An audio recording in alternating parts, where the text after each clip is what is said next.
Contiguous allocation क्या होता है?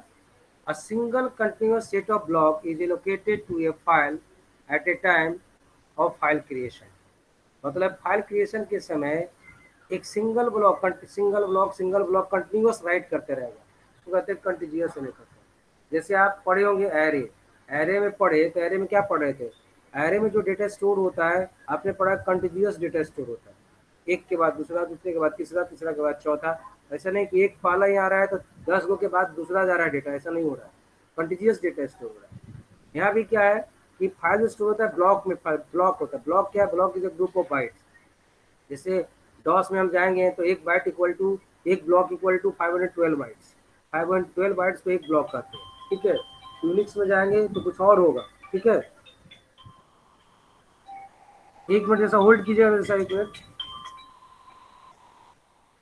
Hello, hello, hello, hello. हाँ बोलिए पंकज। हेलो। हाँ ये सब कॉल करके लग जाता है।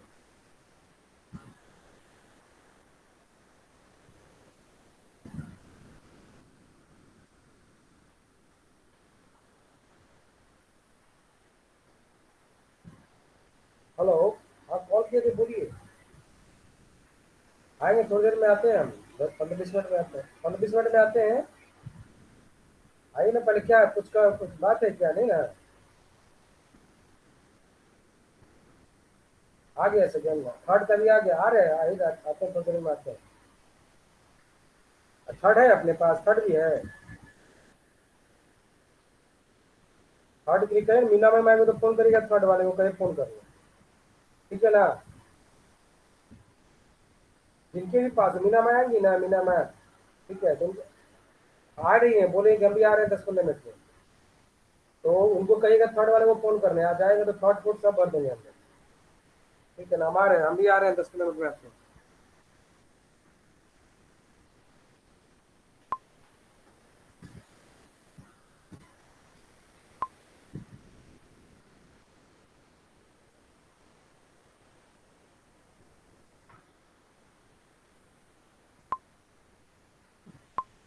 चलिए अब कंटिन्यू। अब चलिए, आवाज आ रही है मेरी? हेलो, हेलो, आ रही है यस सर, सर? आ रही है।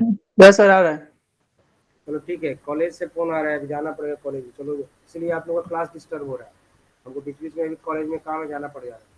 चलिए ठीक है, कंटिन्यूस में पहले समझिए, पहले आप खत्म करते हैं तो जाएंगे, 15 मिनट तो कहें, 15 मिनट मतलब आपको खत्म करने के बाद ही जाएंगे।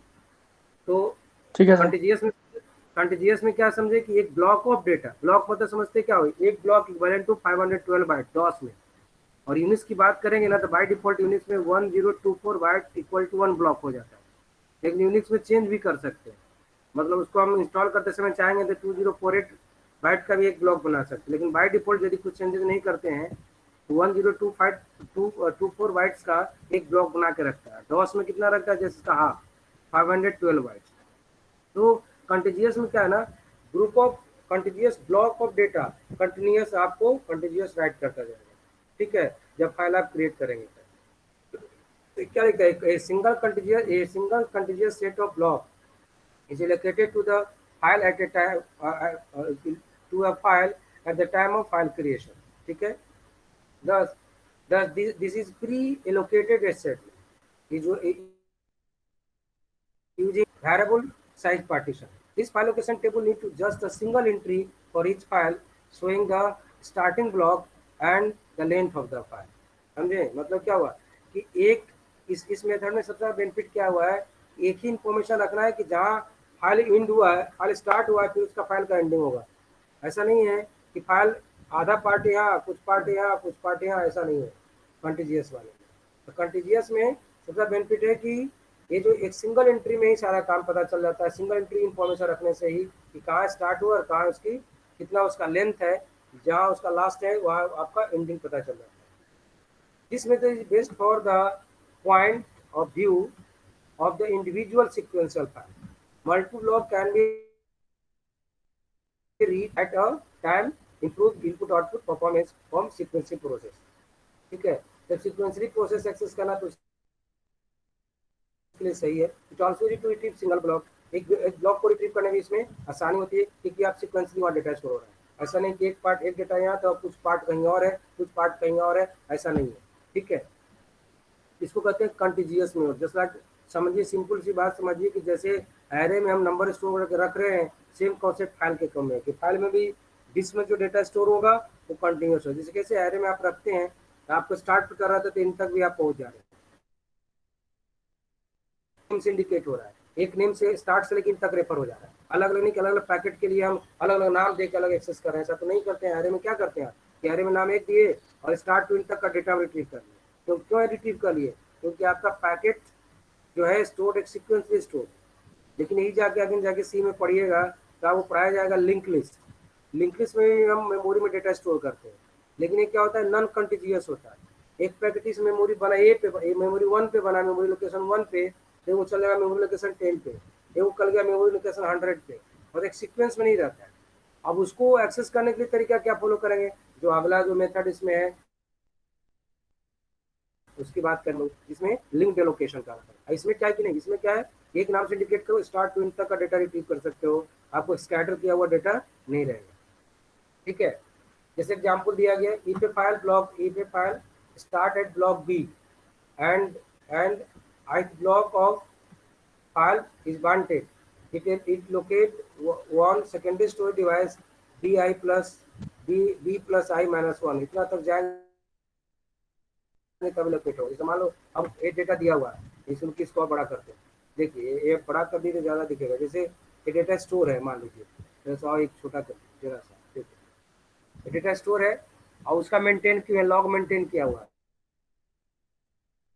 फाइल ये लोग फाइल लोकेशन टेबल ही है, फाइल में मेंटेन फाइल लोकेशन टेबल है, इसमें फाइल का मान लो नाम है, इसके बाद फाइल का नेम ऑफ द ब्लॉक है, लेंथ ऑफ द ब्लॉक कितना लेंथ है रख दिया, ये सब रखा हुआ है। देखिए यहाँ पे क्या क्या रखा हुआ है, name of the file important reading हो रहा होगा, ये हो गया ब्लॉक का नाम है, ये क्या होगा, लेंथ ऑफ द फाइल हो गया, कितने बाइट का, कितने ब्लॉक का, कितना लेंथ का ये फाइल है दिया हुआ है। अब मान लो हमको बी फाइल लेना है, फाइल बी को डेटा लेना है, तो हम उस ब्लॉक पे गए और उतना लेंथ तक डेटा रीड कर लिए। ये आपको मेन एडवांटेज रहता है। मतलब आपको फाइल लोकेशन टेबल ऐसे ही बताए थे कि फाइल लोकेशन टेबल मेंटेन करता है, फाइल कैलेंडर डिटेल की, फाइल का नाम क्या है, किस ट्रैक सेक्टर से स्टार्ट हो रहा है, मतलब किस ब्लॉक से स्टार्ट हो रहा है, किस ट्रैक सेक्टर से स्टार्ट हो रहा है, और उसका लेंथ क्या है, कितना बाइट का, सब मेंटेन करके रखा है। ठीक है, जैसे यहाँ पे फाइल बना हुआ है, देखिए फाइल का इंफॉर्मेशन है, अब फाइल इंफॉर्मेशन और डिस्क में ऐसे स्टोर्ड है, तो कौन किस ब्लॉक से स्टार्ट हो रहा है, कौन किस ब्लॉक पे एंड हो रहा है, सब यहाँ दिया हुआ है। जैसे मान लीजिए फाइल बी है जो 9 ब्लॉक से स्टार्ट हो रहा है और एंड करेगा, जितना इसका साइज दिया हुआ, मान लो 5 बाइट साइज दिया हुआ है, तो 5 डिस्क से लेगा और उसका एंड करेगा। तो यहाँ पे क्या हो गया कि जिस तरह का यहाँ पे फाइल लोकेशन टेबल में लोकेशन रहेगा, एक स्टार्टिंग पॉइंट लेगा, उस ब्लॉक पे जाएगा, स्टार्टिंग पॉइंट लेगा और जितना साइज तक डेटा एक बार में रीड कर लेगा। ये कौन देता है कॉन्सेप्ट, एक कौन देता है, कंटिजियस वाला में, क्योंकि स्कैटर होकर डेटा नहीं रखा रहता, अलग अलग पार्ट में डेटा नहीं रखा रहता है। और डेटा हम लोग कहाँ गए, बी लोकेशन से गए, i+1 -1 तो एक कम तक जाकर डेटा रिट्रीव करके ले आए। जैसे एरे में कैसे जाते थे, 0 से गए मैक्सिमम से एक कम तक जाके रिट्रीव कर लेते थे, और जब तक नहीं मैक्सिमम से कम तक पहुंचे थे तब तक आगे बढ़ते जा रहे थे। सेम कॉन्सेप्ट यहाँ पे आएगा कि जब तक लास्ट साइज तक नहीं पहुंच जाएगा तब तक डेटा को रिट्रीव करते रहेगा। ठीक है, ये सबसे बड़ा है, इसका एडवांटेज जाता है कि स्कैटर नहीं रहता है, तो हमको एक सीक्वेंस में डेटा एक्सेसिव हो जाती है। लेकिन इसमें क्या है, दिक्कत क्या है भाई, कि आप साइज डेटा ले रहे हैं, फिर उसी फाइल में दोबारा मॉडिफाई करना है, तो फिर क्या करेंगे, वैसे तो ब्लॉक साइज मॉडिफाई करके नहीं रखे हैं, ये प्रॉब्लम आ जाती है। ठीक है, तो उस प्रॉब्लम को सॉल्व करने के अदर लिंक एलोकेशन कॉन्सेप्ट लगाया गया, जिसमें नॉन कंटिजियस पार्ट में डेटा है। इसका पहले डिसएडवांटेज देख लीजिए, तब आते हैं लिंक एलोकेशन। डिसएडवांटेज क्या है, एक्सटर्नल फ्रेगमेंटेशन भी रहता है, making it difficult to find contiguous block of the space of sufficient length. Compact algorithm will be necessary to free up the additional space on the disk, है ना। अब क्या करेगा बताइए, जैसे आप डेटा तो इस सीक्वेंस में रखेगा, तो अगला कुछ इसी फाइल में हम डेटा रखना चाहेंगे, तो आगे का ब्लॉक देखना होगा कि खाली करना पड़ेगा इसके आगे वाला ब्लॉक, तो हमको क्या करना पड़ेगा, एक्सटर्नल फ्रेगमेंटेशन करना पड़ेगा। क्या करना पड़ेगा कि उसके बाद वाला जगह को खाली करना पड़ेगा, तब जाकर डेटा रखेगा, नहीं तो डेटा रख ही नहीं पाएगा, फिर उस फाइल में हम डेटा रख ही नहीं पाएंगे। एक अलग से एल्गोरिथम लगाना होगा जो डेटा को मूव करने से पहले उसके लिए जगह बनाएगा और तब जाके डेटा रखेगा। है ना। जिस एरे में आपने पढ़ा होगा कि एरे में हमको डेटा बीच में इंसर्ट करना है, मान लो फुल है डेटा, फुल है एरे, एक पैकेट मान लो 2 पैकेट लास्ट में फ्री है, अब बीच में कोई डेटा आपको कहता है कि इंसर्ट करो बीच में, तब क्या करते हो? बीच में करते तो ऐसा नहीं करते कि पहले वाले डेटा को, जो पहले से डेटा उसको ओवरराइट कर देते हो, ऐसा तो करते नहीं है हम लोग। हम लोग क्या करते हैं, पहले शिफ्ट करते हैं लास्ट में, और जहाँ पे इंसर्ट करना है डेटा उसके उसके सारा डेटा को उसके पहले एक एक करके पीछे से शिफ्ट करना शुरू करते हैं, और फिर उसके लिए जगह बना देते हैं, तब जाकर वहाँ इंसर्ट करते हैं। इसमें क्या करना है, एक लॉजिक लगाना पड़ा हम लोग को कि डेटा को पहले लास्ट से एक एक जो पैकेट खाली था लास्ट से शिफ्ट करना शुरू किए, और देन वहाँ पे जहाँ पे इंसर्ट करना था एक ब्लैंक जगह बनाए, तब जाकर वहाँ डेटा स्टोर किया। नहीं तो क्या हो, यदि बिना ब्लैंक जगह बनाए डेटा स्टोर करते तो डिमेरिट क्या मिलती, सब डेटा ओवरराइट हो जाता और डेटा लॉस्ट हो जाता। होता कि नहीं होता, ये प्रॉब्लम आ जाती है। इसलिए इसमें एक्सटर्नल फ्रेगमेंटेशन का रिक्वायरमेंट हो जाता है, ताकि बीच में हम डेटा इंसर्ट भी कर दें और डेटा मेरा लॉस भी ना। इसके लिए एक एक्स्ट्रा कोड लिखना पड़ेगा, एक एल्गोरिथम इंप्लीमेंट करना पड़ेगा कि पहले मूव करें, मूव करने से पहले देखना कि कहाँ जगह खाली है, उसके अनुसार मूव करें डेटा को, देन इसी फाइल में जगह बनाएं लिखने के लिए नेक्स्ट मेमोरी लोकेशन को, और देन इसमें डेटा को राइट करें। ठीक है, ये डिसएडवांटेज हो जाता है इसका। ये पहले शिफ्टिंग करने कॉम्प्लेक्सिटी बढ़ जाती है। ऑल्सो इसमें क्या प्रॉब्लम आ रहा है, also with pre allocation it is necessary to declare the size of the file at the time of creation। क्या करो, यदि एक फाइल के जब क्रिएट करते उस समय साइज मेंशन कीजिए, इस फाइल में कितना बाइट का कंटेंट हम रखेंगे, ये भी एक डिमेरिट है। जैसे एरे में रखते हैं आप, एरे में क्या करते हैं, जितना आपको नंबर एरे में लेना है उतना साइज पहले आप फिक्स कर लेते हैं। अब बढ़ाना है तो नहीं बढ़ा सकते, घटाना है तो भी नहीं घटा सकते, कर सकते हैं क्या एरे में, ऐसा पढ़े हैं नहीं पढ़े होंगे। एरे में जब एरे हम डिक्लेयर करते हैं, एरे जब बेस्ट एग्जाम्पल अभी देख लो, कंटिजियस जो लोकेशन बता रहे हैं इसका बेस्ट एग्जाम्पल फाइल और एरे से कंपेयर करो तो सेम बेस्ट एग्जाम्पल एरे का मिल रहा है, और एरे समझ तो समझो कंटिजियस फाइल लोकेशन ही समझ गया। तो एरे में भी सेम काम होता है कि एरे में जब डेटा लोकेट करते हैं एरे में, हम क्या करते हैं, पहले से साइज डिसाइड कर लेते हैं। ठीक है, कि मैक्सिमम साइज हमको क्या लेना है, जैसे मान लीजिए हमको 100 नंबर लेना है तो 100 पहले ही साइज डिसाइड कर लेते हैं, है ना। और मान लीजिए उसमें हम 10 ही नंबर एंट्री क्यों ना करें, मैक्सिमम पॉसिबिलिटी लेके हम चले जाते हैं। तो क्या होता है उसमें सबसे बड़ा डिमेरिट क्या होता है भाई, कि आप डेटा एंट्री नहीं किए तो आपका क्या हुआ, मेमोरी स्पेस वेस्टेज चला गया, उसी तरह डिस्क स्पेस भी वेस्टेज चला जाएगा जब डेटा लोकेट नहीं करेंगे। तो मैक्सिमम साइज क्योंकि आप तो पहले दे रहे हैं ना, पहले दे रहे हैं तो क्या दिक्कत है कि मान लिया डेटा लिख रहे हैं तो बहुत अच्छी बात, यूज हो गया। अब मान लिया डेटा नहीं लिख रहे हैं उस फाइल में आगे, ठीक है, मान लो हमने 100 बाइट की जगह रिजर्व करके रखा फाइल में डिस्क में, और हम उसमें 85 बाइट लिख रहे हैं, तो 50 बाइट तो हम वेस्टेज कर रहे हैं ना। डेटा लिखेंगे तब, मान लीजिए लिखेंगे तब 50 बाइट यूज होगा, और नहीं लिखेंगे तो क्या होगा भाई, नहीं लिखेंगे तो डेटा वो डिस्क स्पेस उतना फ्री में जाएगा। सेम चीज एरे के केस में भी था, कि एरे के केस में क्या था, मैक्सिमम साइज पहले डिसाइड कर लेते, और मान लो हम कम साइज कम डेटा ले रहे हैं उस एरे में, तो बाकी साइज मेमोरी स्पेस क्या हो रहा था, फ्री, आपका फ्री रह जा रहा था, वेस्टेज हो रहा था। एक डिमेरिट इसमें भी आएगा कि डिस्क आपका इसमें वेस्टेज होगा। दो बेसिक इशू आती है इसमें, एक हम मान लो हम साइज भी फिक्स कर लिया, फिर उस फाइल में कुछ लिखना है, भर गया हमारा, मान लो हम लोग 100 बाइट का डेटा के लिए साइज रखे थे और 100 बाइट हम लिख दिए, अब आगे और उसमें लिखना है, अब जगह ही नहीं है, तो हम उसको क्या करेंगे, पहले से डेटा जितना लिखा हुआ आगे वाला ब्लॉक में सबको पीछे पहले शिफ्ट करो, जगह जहाँ खाली है और इसके लिए जगह बनाइए, तब जाकर डेटा स्टोर हो। ये दो बेसिक डिमेरिट होता है किसमें, कंटिजियस वाली। तो कंटिजियस मेमोरी लोकेशंस में ही बेसिक है कि एक्सटर्नल फ्रेगमेंटेशन की जरूरत पड़ेगी, और मेमोरी आप डिस्क का में जितना फाइल का रखना है कंटेंट पहले साइज डिसाइड कर लो, और नहीं साइज मान लो फुल हो गया तो एक्सटर्नल फ्रेगमेंटेशन से मूव करो, तब जाके डेटा वहाँ इंसर्ट करो, तब जाके इसमें प्रॉपर मैनेजमेंट होगा। जस्ट लाइक जैसे एरे में था, एरे में सेम चीज़ था कि एरे बना दिए, एरे में पूरा डेटा भर दिए, स्टोर हो गया, अब फिर मन करता है कि नहीं 2 डेटा और जगह रख दे, ऐसा थोड़ी होता, नहीं होगा। आपने जगह रखा है डिस्क में मान लीजिए उसमें जगह है एरे में, तो शिफ्ट करके आप रख सकते हो, और नहीं तो जगह नहीं है तो नहीं स्टोर कर सकते। उसी तरह यहाँ पे भी है कि डिस्क में जगह है तब तो हम आगे शिफ्टिंग करेंगे, नहीं तो उस फाइल में दोबारा नहीं लिखाएगा डेटा।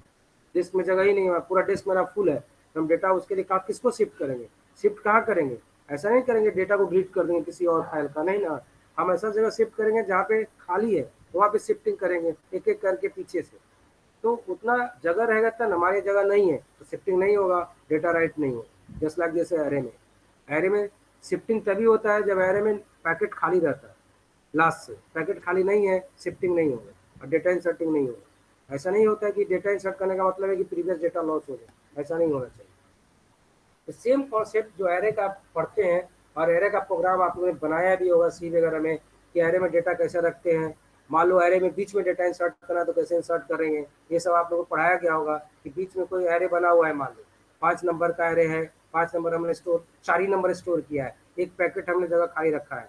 ठीक है, हम चाहते हैं कि पहला इंडेक्स पे डेटा स्टोर करें, 0 1 नहीं 1 वाले इंडेक्स पे डेटा स्टोर करें।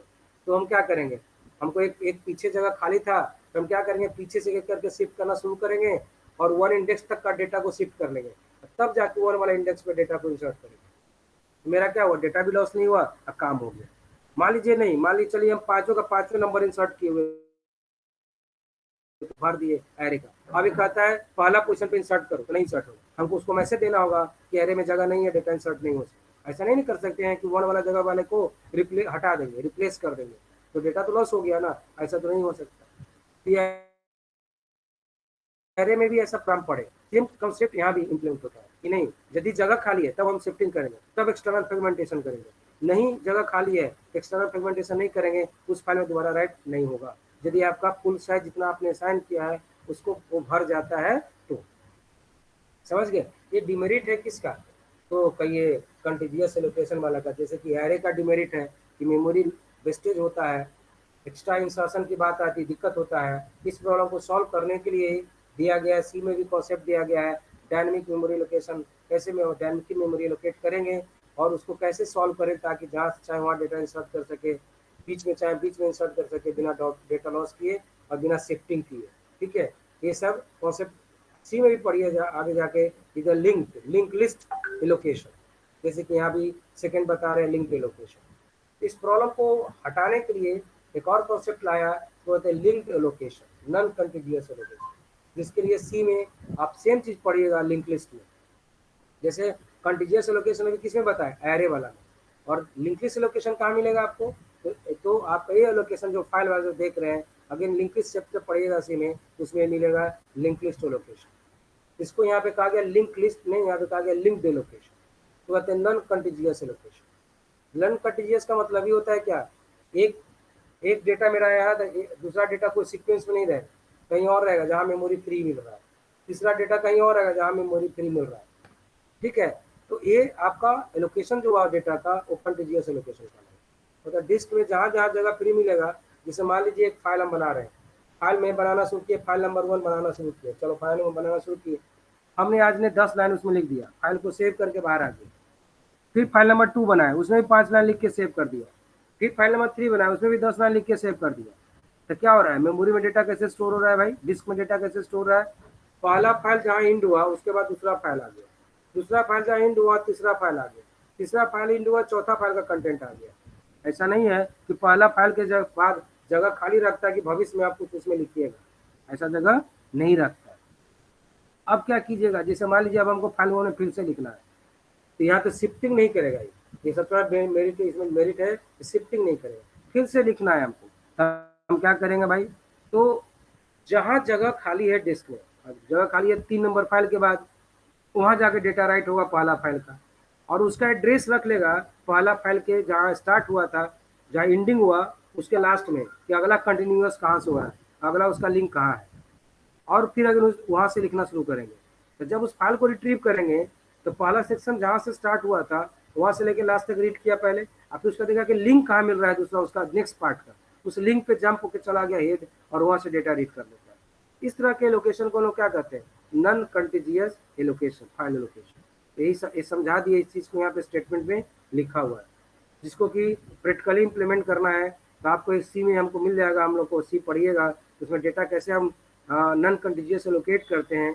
कंटिन्यूअस वाला तो आप लोग पढ़ चुके हैं, अरे नॉन कंटिन्यूअस कैसे लोकेट करते हैं उसके लिए अगला चैप्टर है, आगे जाइएगा पढ़ाया जाएगा लिंक लिस्ट, उसमें ये मिलेगा। एरे वाला में कंटिन्यूअस का कॉन्सेप्ट पढ़ेगा इसमें, सी देखिए। में सर, हाँ बोलिए। सी लैंग्वेज में। हाँ सी लैंग्वेज, एरे भी पढ़े हैं ना, एरे पढ़े हैं, पहले तो पढ़ाया गया होगा। यस सर, अरे पढ़े हैं। कि देख रहे थे फंक्शन में आप लोग पढ़ रहे थे, तो एरे तो पढ़ ही लिए होंगे, तो एरे पढ़े हम्म। होंगे, तो एरे में यही सही कॉन्सेप्ट ना था कंटिन्यूअस वाला, था कि नहीं था। ध्यान दिए, जो भी हम बोल रहे थे सब एरे ऐसे ही था कि नहीं से? हाँ सर, एरे था। एरे में क्या थे कि साइज पहले से आप डिसाइड करते थे। एरे क्या रन टाइम में साइज डिसाइड करते थे कि प्रोग्राम रन करेंगे तो एरे का साइज लेंगे, ऐसा करते थे क्या? नो नहीं ना, सर। नहीं। इसका मतलब कि पहले से डिसाइड करके रखते थे, है ना। बीच में कुछ इंसर्ट करना है, मान लो एरे फुल हो गया तो बीच में इंसर्ट डेटा नहीं होता था। लेकिन एरे में मान लो लास्ट में जगह खाली है तो बीच में इंसर्ट हो सकता है, हो सकता है कि आप शिफ्ट करो पीछे से सारे डेटा को और देन बीच में इंसर्ट करो। नहीं, ऐसा होता है कि नहीं? Yes sir. ठीक है, एक कॉन्सेप्ट सेम चीज यहाँ पे भी है, सेम कॉन्सेप्ट। उस प्रॉब्लम को सॉल्व कर दिया कौन? Non continuous. कोई मैक्सिमम साइज लेके मत चलिए, इसमें मैक्सिमम साइज लेके चलना पड़ रहा था पहले से फाइल का। कोई मैक्सिमम साइज लेके मत चलिए, जितना कंटेंट लिखने का मन उतना ही लिखिए, बाद में जितना लिखने का मन उतना फिर लिख लीजिए, उसका लिंक क्रिएट करके रख लेगा कि अगला कहाँ वो लिखा हुआ है उस फाइल में।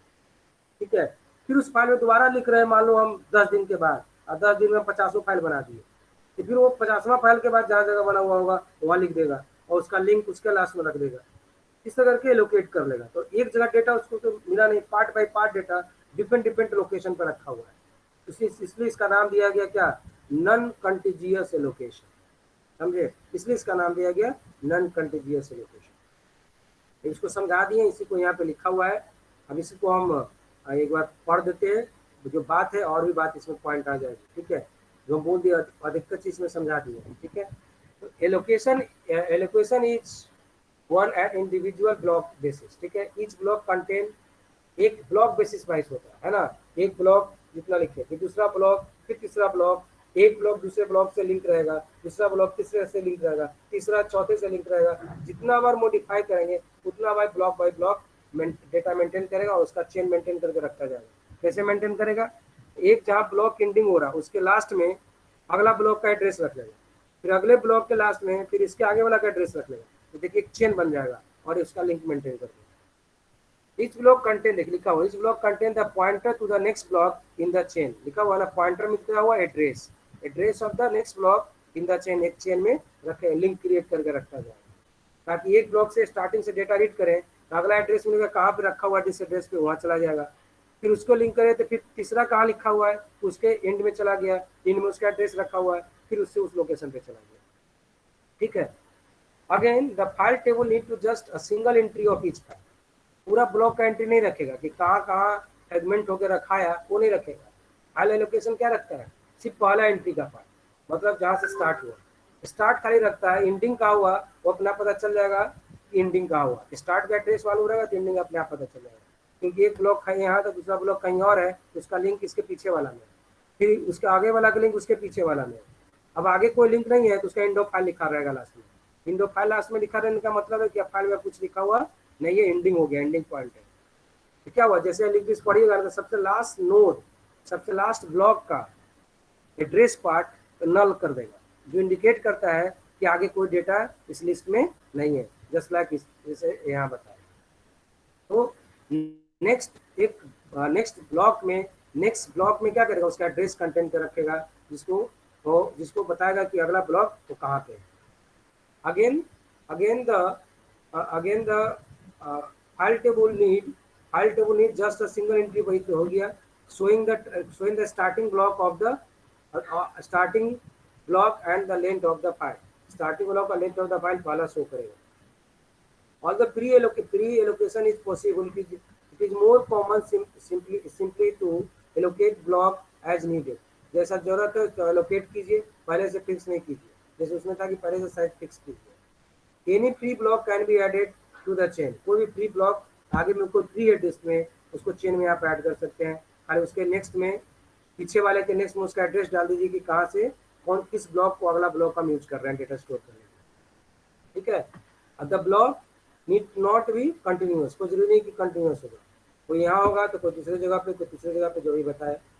increases the file size is always possible in pre-disk block is available। जहाँ पे डिस्क ब्लॉक की रहेगा वहाँ पे हम उसको फाइल कंटेंट लिखेंगे और उस फ्री वाला साइज को यूज करेंगे। समझ में? फ्री रहेगा तो अभी यहाँ पे क्वेश्चन यहाँ भी है कि फ्री रहेगा तब, फ्री रहेगा नहीं तो कहाँ स्टैंड करेंगे, नहीं कर पाएंगे। तो डिस्क में मान लो पूरा फुल हो गया तो देखते हैं मैसेज आता है डिस्क इज फुल, अब जगह नहीं है, डेटा नहीं लिख सकते। ऐसा होता है जब हम लोग कोई फाइल पेन ड्राइव में कॉपी करते हैं मान लीजिए, और पेन ड्राइव में जगह है ही नहीं है और उसमें कॉपी करने जाते हैं तो बता देता है कि इसमें सफिशिएंट स्पेस है, नहीं डेटा रखा सकते। उसी तरह फाइल में भी जिस स्पेस में जगह रहेगा तभी अगला ब्लॉक एलोकेट करेगा। ऐसा नहीं कि अगला ब्लॉक जगह नहीं एलोकेट कर देगा, किसी पहले वाला को रिप्लेस कर देगा, ऐसा नहीं करेगा। ठीक है, इसमें फायदा क्या मिला, there is no external fragmentation because only one block at a time is needed, but there can be internal fragmentation, but it exists only in the last disk block of the file। ठीक है, last disk block of the file में internal fragmentation की जरूरत पड़ेगी, लेकिन external fragmentation की requirement यहाँ पे नहीं होगा। जैसे है ना, एक्सटर्नल आप एक काम क्या कर रहे थे, पहले वाला में कंटिन्यूअस वाला सब कुछ शिफ्टिंग कर रहे थे, अब देन उसमें डेटा स्टोर कर रहे थे, यहाँ पे इसकी जरूरत नहीं पड़ेगी क्योंकि लिंक मेंटेन रखता है, तो एक्सटर्नल फ्रेगमेंटेशन की जरूरत यहाँ पे नहीं पड़ेगी, इसलिए इसका नाम दिया गया है लिंक एलोकेशन। एडवांटेज क्या हो गया, internal fragmentation exist on last disk block of file. Internal रहता है कहाँ पे, लास्ट डिस्क ब्लॉक फाइल में, वहाँ पे हमको फ्रेगमेंटेशन करना हो तो हमको लास्ट डिस्क फाइल तक एक्सेस करना पड़ेगा। There is an overhead of maintain pointer of every disk block. एक इसमें ओवरहेड बढ़ गया क्या कि हर एक ब्लॉक कहाँ पे है उसके लास्ट पीछे वाला में उसका एड्रेस रखना पड़ता है, एक ओवरहेड बढ़ जाता है उसका एड्रेस रखने का। ठीक है, यदि आप एड्रेस भूल गए, मतलब एड्रेस लॉस्ट हो गया तो पूरा फाइल का कंटेंट ही लोड हो गया, पूरा लॉस्ट हो जाएगा, आप एक्सेस नहीं कर सकते। क्या लिखा, if the pointer of any disk block is lost the file will be क्या होगा, री ट्रंकेटेड, हट जाएगा, खत्म। ट्रंक वहां से ट्रंक जहाँ से पढ़े वहां तक डेटा है, बाकी सब डेटा खत्म, बाकी डेटा लॉस्ट हो गया। इसलिए चेन मेंटेन रखना पड़ता है डेटा एक्सेस करने के लिए। It supports only sequential access file, it supports only the sequential access file. जहाँ पे सिक्वेंशियल एक्सेस फाइल का कॉन्सेप्ट है ना, वहाँ पे हम इसका कॉन्सेप्ट यूज कर सकते हैं, है ना। एक के बाद दूसरा, दूसरे के बाद तीसरा, तीसरे के बाद चौथा, चौथा के बाद पांचवा, ऐसे एक्सेस करना है ना, तब वहाँ पे यूज हम कर सकते हैं इसको, इस कॉन्सेप्ट को। लेकिन मान लो हमको रैंडमली एक्सेस करने की बात आ रही है, तब यहाँ पे लिंक एलोकेशन भी आपको फेल हो जाएगा। कंटिन्यूअस एलोकेशन हुआ, लेकिन एक्सेसिंग इसका भी क्या हुआ, सिक्वेंशियल होता है। नेक्स्ट बात करते हैं इंडेक्स एलोकेशन। इंडेक्स एलोकेशन में क्या होता है कि आप एक इंडेक्स फाइल अलग से क्रिएट कर लेता है ना, और उसका एक कंटेन कर लेता है इंडेक्स फाइल, और उस इंडेक्स पे जाकर जैसे ही हम लोग कोई फाइल को सर्च करते हैं तो उस इंडेक्स फाइल में जाता है और उस इंडेक्स फाइल से उस फाइल को फाइंड करता है, और उस फाइल को फाइंड कर उस लोकेशन पे जाके डेटा को एक्सेस कर लेता है, तो कहते हैं इंडेक्स एलोकेशन। अलग से एक सेपरेट इंडेक्स फाइल इसमें क्रिएट करता है। देखिए, एक अलग से सेपरेट इंडेक्स फाइल क्रिएट करेगा जो मेंटेन करके रखता है कि कहाँ कहाँ पे उसका कंटेंट रखा गया। इसमें क्या इंडेक्स एलोकेशन देख लीजिए, in it addresses many of the problem of continuous and chain allocation, है ना। जो आपका जो प्रॉब्लम है तो जैसे अवॉइड करता है कौन, index allocation. In this case the file location table contain separate one level index of each file, है ना। एक इंडेक्स फाइल सेपरेट मेंटेन करेगा, किसके लिए, हर एक फाइल के लिए। The index has one entry of each block allocated to the file, किस ब्लॉक में लोकेटेड है वो उसका मेंटेन खाली रखता है कौन, तो आपका इंडेक्स फाइल। एलोकेशन में भी on the basis of fix size block और वेरिएबल साइज ब्लॉक, दोनों पे हो सकता है। ठीक है, मतलब कंटिन्यूअस में था फिक्स और नॉन कंटिन्यूअस वेरिएबल था, दोनों पे हो सकता है। Allocation by block eliminates external fragmentation, where allocation by variable size क्या करता है, इम्पोज करता है, इम्पोज इंटरनल फ्रेगमेंटेशन को इम्पोज करता है, जैसे कि अभी आप पहले पढ़े। This allocation technique supports both sequential and direct access to the file. Thus, this is the most popular file allocation, है ना। ये एक sequential को भी सपोर्ट कर रहा है और डायरेक्ट एक्सेस मतलब रैंडम एक्सेस को भी सपोर्ट कर रहा है, दोनों फायदा दे रहा है, इसलिए ज़्यादा ये यूज किया जाता है। ठीक है, अब आइए disk free space management. Disk free कैसे करेंगे, ये तो हो गया लोकेशन की बात, है ना। डिस्क फ्री कैसे हम करेंगे, उसकी मैनेजमेंट कैसे होगी, तो बिट टेबल, दूसरा है फ्री ब्लॉक लिस्ट। इससे हमको पता चलता है कि डिस्क में कितना आपका स्पेस फ्री है, ये पता चलता है इससे। जैसे ना, जैसे आप राइट बटन क्लिक करके आप पता करते हो कि कितना मेरा जगह खाली है पेन ड्राइव में या हार्ड डिस्क में, तो बता देता है कितना फ्री है, इतना यूज है। कैसे पता चलता है, इसके लिए भी अलग से एक मैनेजमेंट कॉन्सेप्ट यूज किया है, स्पेस मैनेजमेंट टेक्निक है, जिसके हेल्प से हम लोग पता करते हैं कि कितना स्पेस फ्री है, वो हम लोग पता कर लेते हैं। अब बात करते हैं डिस्क, ये तो बोले लोकेशन की बात। अब बात करते हैं डिस्क फ्री स्पेस मैनेजमेंट। कैसे फ्री स्पेस को मैनेज करते हैं कि डिस्क में कितना मेरा स्पेस फ्री है ताकि बाद में एलोकेट हो सके डेटा स्टोर करने के लिए। ठीक है, अब इसको देख लेते हैं। Just as the space that is allocated to the file must be manage, so the space that is not currently located to any file must be manage. जो एलोकेट है उसको तो हम लोग मैनेज कर ही रहे हैं एलोकेशन से, और जो मैनेज नहीं है इसको भी मैनेज कर सकते हैं किससे, space management, free space management, disk free space management. To perform any of the file allocation technique, it is necessary to know what blocks on the disk are available. Thus, we need to disk allocation table in addition to file allocation table. ठीक है, the following approaches are used to for free space management. मतलब क्या करना पड़ेगा, disk allocation table के साथ साथ एक फाइल एलोकेशन टेबल के साथ साथ हम लोग डिस्क एलोकेशन टेबल मेंटेन कर रहे हैं, जो कि हमको फ्री स्पेस को मैनेज करने में हेल्प करता है। कि डिस्क एलोकेशन टेबल बनाओ तो फायदा क्या मिला कि कौन सा फाइल कितना स्पेस लिया हमको वहाँ पता रहेगा, उसी से हम फ्री निकाल लेंगे कि डिस्क में मेरा फ्री स्पेस कितना है। इसमें दो अप्रोच फॉलो करता है, पहला बिट टेबल और दूसरा फ्री ब्लॉक लिस्ट, इसका मेंटेन करता है। बिट टेबल का भी कॉन्सेप्ट यूज करके मेंटेन कीजिए कि जितना बिट फ्री है उसको वहाँ पे हम गेट करें और उसको हम लोग यूज करें।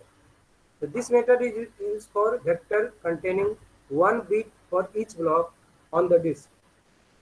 Each entry of 0 correspond to free और each entry of 1 correspond to used. जितना फ्री है वो 0 से इंडिकेट हो रहा है, जितना यूज है वो 1 से इंडिकेट हो रहा है। तो देख लेता है कि कितना ऑफ है, ऑफ वाला कितना है, ऑन वाला कितना है, काउंट कर लिए।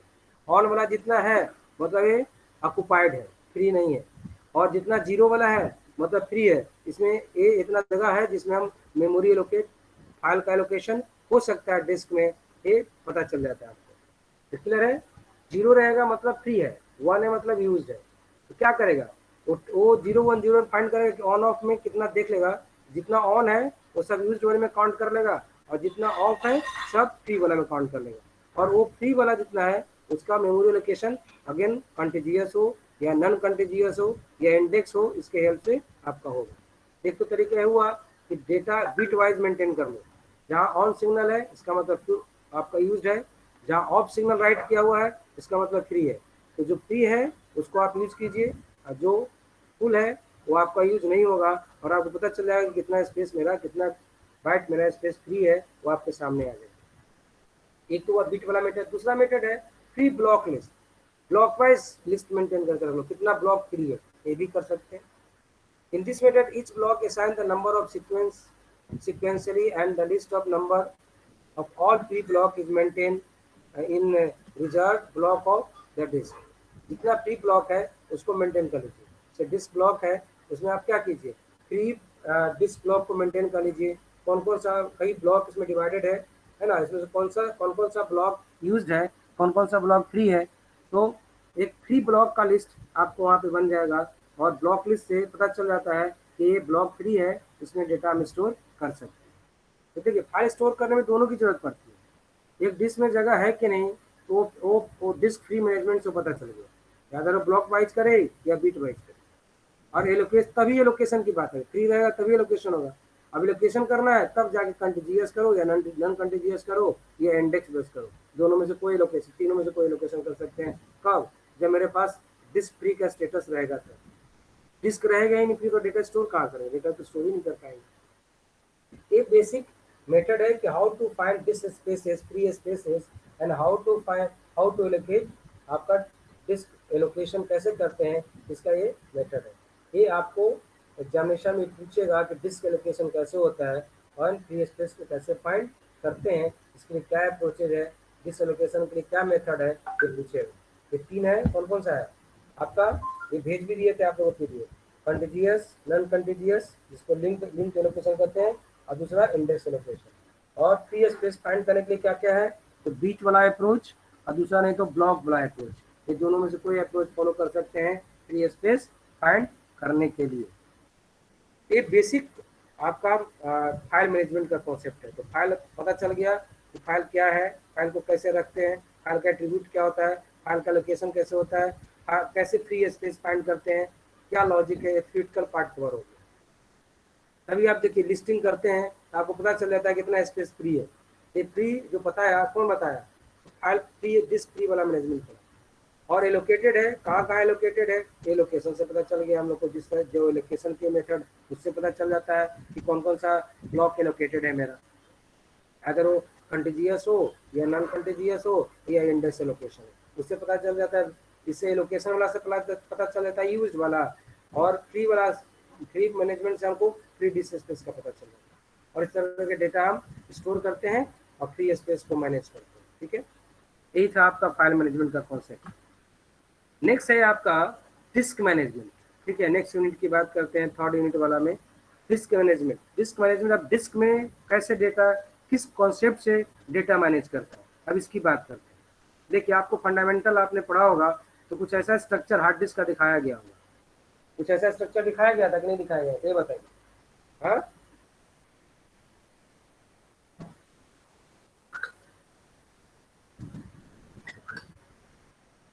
No sir. दिखाया गया था, नहीं दिखाया गया था। हार्ड डिस्क सब पढ़े हो ना, हार्ड डिस्क पढ़े होंगे, फ्लॉपी डिस्क पढ़े होंगे, नहीं पढ़े हैं, नहीं पढ़ाया पढ़े गया हैं होगा कि सर उस सबको बस सॉफ्टवेयर के बस टाइप खाली में पढ़े नाम हैं कि सुने हैं हार्ड सर, डिस्क पढ़े क्या उड़े है। नहीं है। बताइए। तब इसमें जैसे टच नहीं किए हैं सर। हार्ड डिस्क पढ़ते ना तो ऐसे ये स्ट्रक्चर दिखाया जाता है। अब क्या ये लोग को ध्यान, पढ़ाने वाले को ध्यान देना चाहिए, क्या कह सकते हैं हम उस पर नहीं कुछ ज्यादा कमेंट कर सकते खाली हैं। नाम सुने हैं सर, फ्लॉपी डिस्क और हार्ड डिस्क सब का। अब देखिए हार्ड डिस्क है, ये हार्ड डिस्क का स्ट्रक्चर दिखाया जा रहा है, ये जो अंदर इंटरनल स्ट्रक्चर, एटलीस्ट इस स्ट्रक्चर को वहाँ पे दिखाना चाहिए कि ट्रैक सेक्टर क्या होता है, कैसे डेटा स्टोर होता है ना, कैसे डेटा रीड राइट होता है, ये एटलीस्ट एक फिगर दिखाना चाहिए। जो अभी हम दिखा रहे हैं ये तो हम समझेंगे कि हम तो ये समझे कि ये पढ़े हुए हैं आप, तो इसको खाली फिगर दिखा के आगे बढ़े, लेकिन अब इसको हमको अब नहीं कहते और अब हम इसको हम समझा देते हैं। बेसिकली डिस्क में जो डेटा स्टोर करते हैं तो ये बताना चाहिए कुछ, ये टीचर्स की आप क्या कर सकते हो, आपको जो पढ़ाया गया वो पढ़ लिए है ना, आपने ये भी नहीं, आपकी भी एक गलती हम मानते हैं, क्या जानते हैं आप लोग के स्टूडेंट की क्या गलती है, जो मेरे समझ से समझ में आता है कि स्टूडेंट किताब नहीं पढ़ते हैं, स्टूडेंट किताब नहीं खरीदते हैं। सबसे बड़ी दिक्कत है स्टूडेंट के, आज के स्टूडेंट के साथ यही है, किताब नहीं खरीदेंगे तो आपके पास टॉपिक की आइडिया नहीं होगी, क्या क्या टॉपिक इसमें हम लोग को है, सिलेबस भी उलट के नहीं देखते हैं, ये भी सबसे बड़ा डिमेरिट है स्टूडेंट्स की। तो हम खुल के बोलते हैं, स्टूडेंट को खराब लगे या अच्छा लगे, और रियल में स्टूडेंट की ये प्रॉब्लम है। यदि स्टूडेंट किताब रखे ना तो टीचर से क्वेश्चन कर सके, यदि वो पढ़ के आए पहले से तो।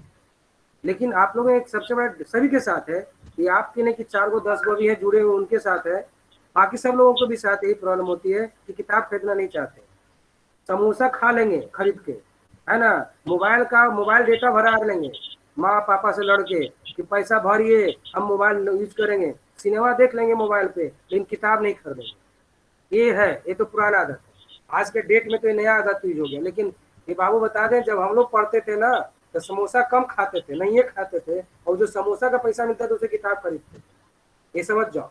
और उससे हम लोग क्या करते थे, किताब पढ़ते थे, पढ़ने जाने से पहले, और पढ़ के जाते थे, देन क्वेश्चन करते थे टीचर से कि सर ये चीज है जिसको कि हमको समझ में नहीं है, समझे बात, तो हम पढ़ेंगे तब ना क्वेश्चन करेंगे। हमको कोई बता दिया disk, hard disk, hard disk क्या है भैया, हार्ड डिस्क बताओ ना क्या है, समझाओ ना कैसे डेटा रीड राइट किया, इतना तो फंडामेंटल में हम लोग जानेंगे, समझे। ये चीज आपकी भी गलती है, हम एक टीचर को ब्लेम नहीं करेंगे, आपको भी मैं ब्लेम करूंगा क्योंकि आप भी नहीं पढ़ते हो, सिंपल सी बात, समझाए बात। खैर कोई बात नहीं, यदि मेरे पास मेरे अंदर में रहता ना पढ़ा, मेरे पास रहेगा, मेरे के अंदर में यदि आप रहते ना तो मैं उस चीज को डिस्कशन करता, आपको किताब खरीदवा के छोड़ता और मोबाइल को घर पे रखवा के छोड़ता। जैसे भी जाओगे जेडी कॉलेज में ना तो किसी की हिम्मत नहीं होती है, पहला आओ कि पहला क्लास है तो पहला सप्ताह में तो किताब खरीद लो जो पेपर हम पढ़ा रहे हैं, नहीं तो तू रास्ता रहो, घर सीधे क्लास से बाहर रहो। उससे फायदा क्या होगा, उसको डेली पर डे वर्क देते हैं कि तुम पढ़ के आओ, ये सारा इससे फायदा क्या होगा, पहले से पढ़ के आ रहा है तो समझने में क्या होती है, आसानी होती है। ये आप भी करो, नहीं करते हो तो गूगल को यूज करो, खोजो उसको, पढ़ने की कोशिश करो, तब नॉलेज गेन होगा। ऐसा नहीं हुआ तो कोई भी टीचर कुछ भी पढ़ा के निकल गया, आप सुनते रहे, कहानी सुन लिए चल दिए, ये नहीं होना चाहिए, आपकी भी गलती है। हम किसी नहीं कहेंगे कि वो नहीं पढ़ाए, जैसे बोले कि disk floppy disk hard disc पढ़ा के निकल गए, तो ये आपकी गलती। पूछना चाहिए था सर कैसे डेटा स्टोर होता है, कि पूछना चाहिए था, कि पूछते तो अपने आप पता चलता है कि कैसे डेटा स्टोर होता है ना। एक क्यूरियोसिटी होनी चाहिए कि नहीं होनी चाहिए। हम कंप्यूटर पढ़ने गए, को बता दिया हार्ड डिस्क में डेटा स्टोर होता है, हार्ड डिस्क एक सेकेंडरी स्टोर डिवाइस है, डेटा स्टोर होता है, कैसे स्टोर होता है बताइए। मल्टी टेप में डेटा स्टोर होता है, कैसे डेटा स्टोर होता है वो बताइए जरा सा हमको। सीडी ड्राइव में डेटा, सीडी डिस्क में डेटा स्टोर होता है, तो कैसे डेटा स्टोर होता है, क्या टेक्निक यूज करता है डेटा स्टोर करने के। एक क्यूरियोसिटी अपने दिमाग में रखिएगा, तब लोग क्वेश्चन करिएगा। हम लोग फंडामेंटल पढ़ाते हैं ना, तो इस चीज को डिस्कस करते हैं कि कैसे देखो सीडी में डेटा राइट कैसे होता है, कैसे हार्ड डिस्क में डेटा राइट होता है, कैसे फ्लॉपी डिस्क में डेटा राइट होता है। इतना तो पहले स्टूडेंट को समझा दें, ताकि दिमाग में कहीं पूछे हार्ड डिस्क क्या होता है, हार्ड डिस्क में कैसे डेटा रीड राइट होता है, तो फिगर देख के लिख ले कि कैसे डेटा रीड राइट होता है। समझे बात, ये चीज आप भी ध्यान दोगे। चलो हम इसको मैं डिस्कस कर लेता हूँ शॉर्ट में, डिटेल में तो मैं नहीं जाऊंगा, क्योंकि हमको इसका डिस्क मैनेजमेंट पढ़ाना है। हम एटलीस्ट दिखा देते हैं कि डिस्क में डेटा कैसे स्टोर होता है। अब जाएंगे तो सीडी में अलग प्रिंसिपल है, हार्ड डिस्क में अलग प्रिंसिपल है, मैटी टेप में अलग प्रिंसिपल है। समझे ना, ऐसा नहीं कि सब में यही प्रिंसिपल अप्लाई होगा, ऐसा नहीं। हाँ, एल्गोरिथम शेड्यूलिंग एल्गोरिथम एक रहेगा, लेकिन डेटा स्टोरिंग का टेक्निक अलग अलग होगा। समझ में बात, हार्ड डिस्क में अलग हो जाएगा, हार्ड डिस्क से मिलता जुलता मिलेगा फ्लॉपी डिस्क का, लेकिन जाओगे सीडी ड्राइव में तो अलग टेक्निक यूज हो जाएगा। सीडी में राइट करेंगे तो, मैग्नेटिक टेप में राइट करेंगे तो अलग टेक्निक हो जाएगा। तो वैरी करता है, ऐसा नहीं है कि सब वो अलग अलग लिखने का, राइटिंग करने और रीडिंग करने का टेक्निक अलग होता है, लेकिन जो एल्गोरिथम इंप्लीमेंट होगा रीडिंग राइटिंग का, शेड्यूलिंग कॉन्सेप्ट जो इंप्लीमेंट होगा वो सेम ही रहेगा, वो चेंज नहीं होगा। राइटिंग का टेक्निक खाली चेंज होगा, है ना। जैसे आपके घर में समझिए कि पहले का हम कैसेट देखते थे गाना सुनने के लिए, एक कैसेट होता था, पहले होता था ना ऑडियो कैसेट, होता था कि नहीं। ऑडियो कैसेट को ऑडियो प्लेयर में लगाते थे, वहां से प्ले करते थे। फिर आया सीडी वाला, तो क्या वैसे ही कॉन्सेप्ट था क्या? नहीं, सीडी आया तो सीडी प्लेयर आ गया। अब सीडी प्लेयर को हम लोग क्या किया भाई, सीडी प्लेयर को उसमें लगाए तो देखते थे नीचे से लाइट पास हो रहा था, लाइट से डेटा रीड कर रहा था। ऐसा तो नहीं हो रहा था इसके बारे में। ऑडियो वाला में क्या हो रहा था, ऑडियो सिस्टम एक हेड होता था, जब हम प्ले बटन को प्रेस करते थे तो हेड रिबन पे जाके टच करता था, तब वहां से डेटा रीड करना शुरू करता था, तब म्यूजिक बजता था। तो हमें टेक्निक तो अलग है रीड राइट, है कि नहीं। मैं म्यूजिक वाला जो कैसेट आता था उसमें अलग रीड करने का तरीका था, आया सीडी ड्राइव वाला, सीडी प्लेयर वाला, तो अलग तरीका आ गया। ऐसा कि रीड राइट टेक्निक अलग हो सकता है, लेकिन आपका जो शेड्यूलिंग एल्गोरिथम होता है डेटा का राइट करने का, वो चेंज नहीं होगा।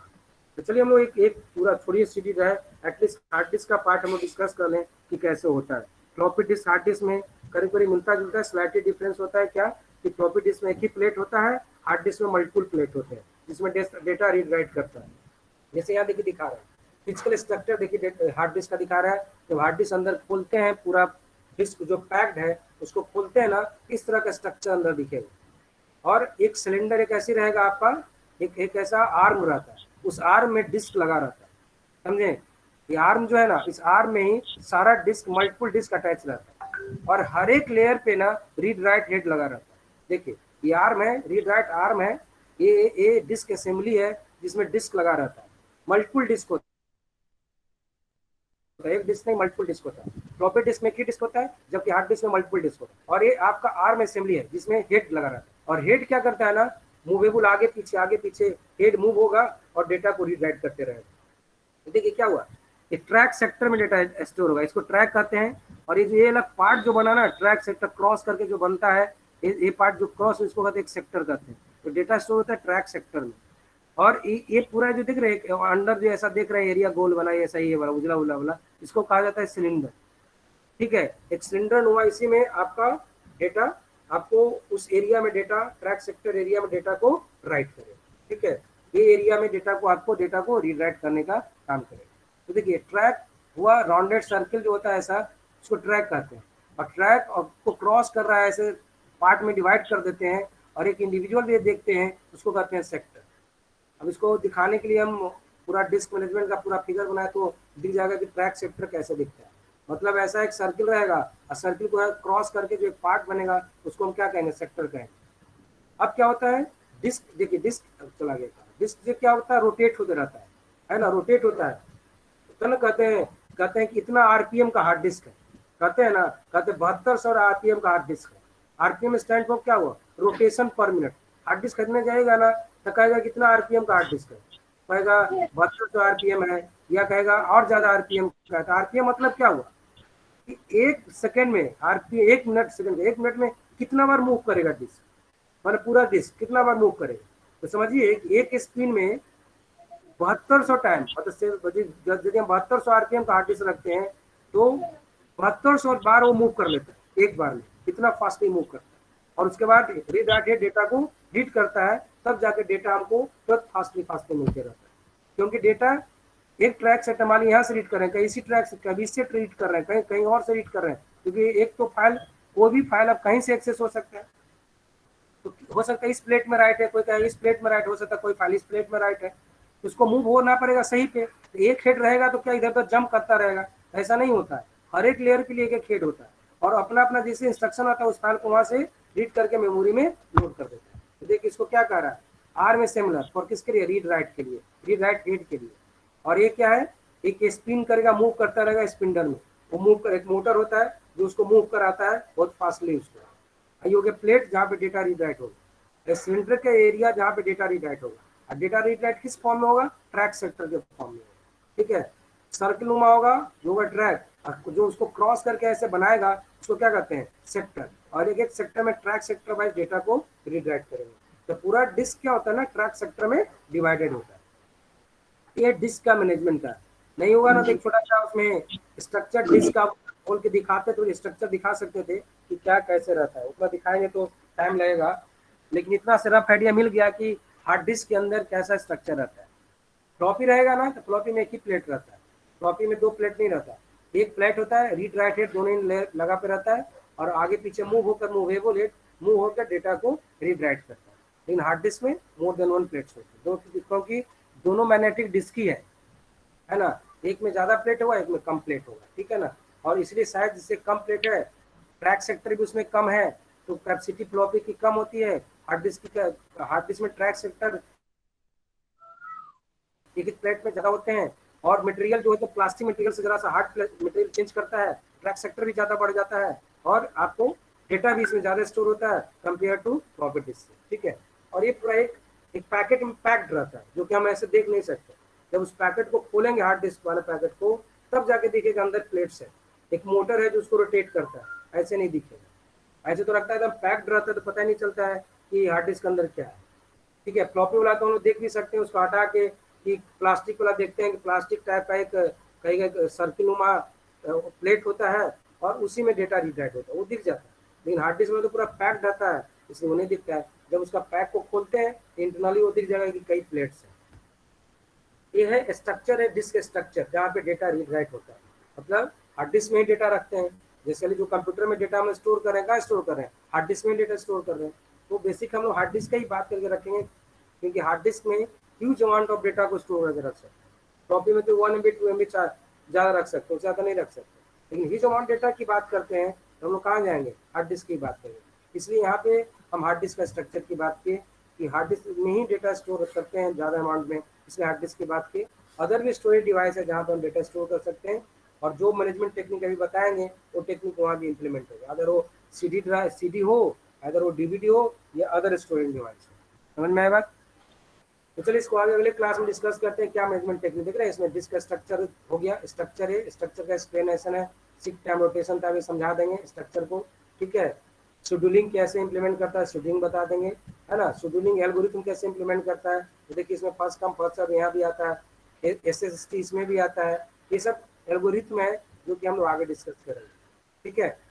अभी छोड़िए, इसको अगले क्लास में डिस्कस करेंगे, ठीक है।